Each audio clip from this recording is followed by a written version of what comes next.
Let's go back to 1967. We're in a high school history class in Palo Alto, California. It's supposed to be a lesson on World War II, but what happens next? Well, in just 5 days, it turns into one of the most chilling social experiments you've ever heard of. A group of totally normal students becomes a disciplined totalitarian movement. We're going to break down exactly how it all went down. It all started with this one simple question from a student. Their history teacher, a guy named Ron Jones, is teaching them about Nazi Germany, and he just gets stumped. He doesn't have a good answer. So he comes up with this pretty radical idea. Instead of just telling them about the appeal of fascism, what if he let them feel it? And this is the timeline. This is the roadmap for how fast everything just unraveled. We're talking about a single school week. A normal classroom was completely rewired. We're going to walk through this day by day, and you'll see just how fragile a democratic environment can really be. Okay, so it's Monday. Jones kicks off his experiment. And his goal? He wants to make his students understand what it feels like to be part of something disciplined, something powerful. His first move was to make the group way more important than any single individual. And he starts by writing this on the chalkboard. It's simple, it's direct, and honestly, it's alluring. Strength through discipline. This becomes the absolute foundation for everything that comes next. It's the first pillar of their new little social order, and it offers this, clear, simple solution to the messiness of everyday life. Right. And with that motto came new rules, and they were not up for debate. Students had to sit with their backs ramrod straight, feet flat on the floor.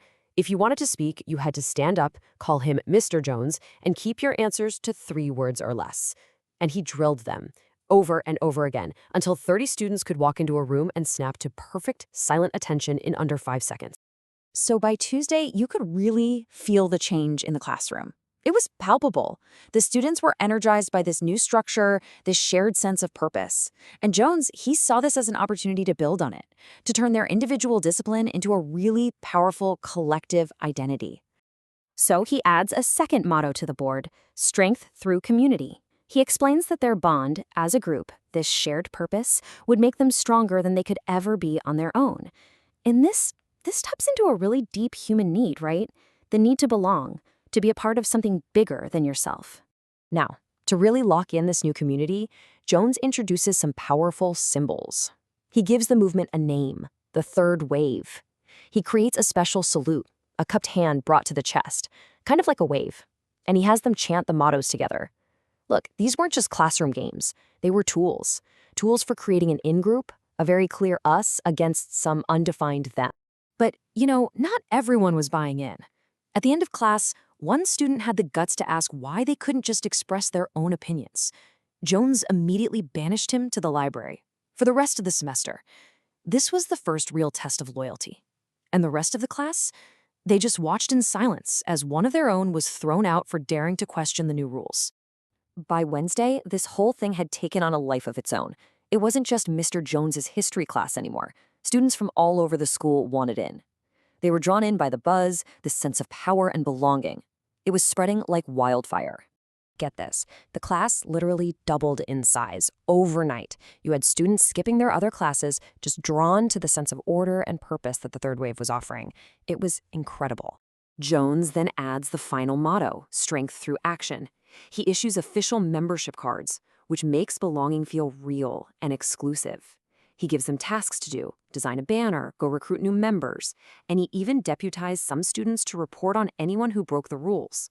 All of a sudden, the students weren't just participants anymore. They were enforcers, and they were eagerly policing their own friends. By Thursday, this experiment wasn't just an experiment anymore. For these students, it had become their reality, and it was starting to bleed out of the classroom in ways that were, genuinely alarming. The line between the simulation and real life had been completely erased. This quote right here says it all. A student named Robert, who was apparently one of the less engaged kids before, he just spontaneously appointed himself as Jones's bodyguard. He followed him everywhere, even into the faculty lounge where students were not allowed, and when another teacher challenged him, he didn't even flinch. He just stated his new role. The kids weren't playing parts anymore. They were living them. And this was the breaking point. The father of another teacher at the school, a man who had actually survived a concentration camp, heard what was going on, and that night he broke into the classroom and just ransacked the place. For Jones, it was this horrible, traumatic reminder that his little simulation was echoing a very real, very painful history. So Jones knew. It had to stop. It had gone way too far. But how? I mean, these students had poured their entire identities into the third wave. You can't just tell them, hey, game over, right? That felt totally insufficient, maybe even dangerous. He couldn't just dismiss their passion. He had to show them where it was all headed. So on Friday, Jones plans this incredibly dramatic conclusion. He gets the students together and tells them the experiment is over, but, he says, the third wave, oh, that is very, very real. Can you just imagine the electricity in that room?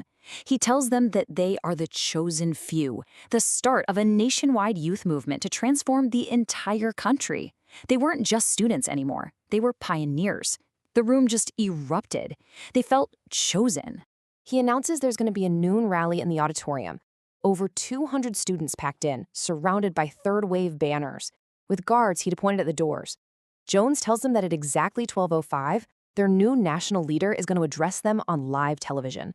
The anticipation must have been insane. 12:05 comes and goes. The students are just staring at a screen filled with nothing but static. A minute passes, then two. You can just feel the room getting tense. The excitement starts to sour into confusion and then into anxiety. And then, finally, Jones turns off the TV. He faces this silent, totally bewildered crowd, and he just drops the truth bomb.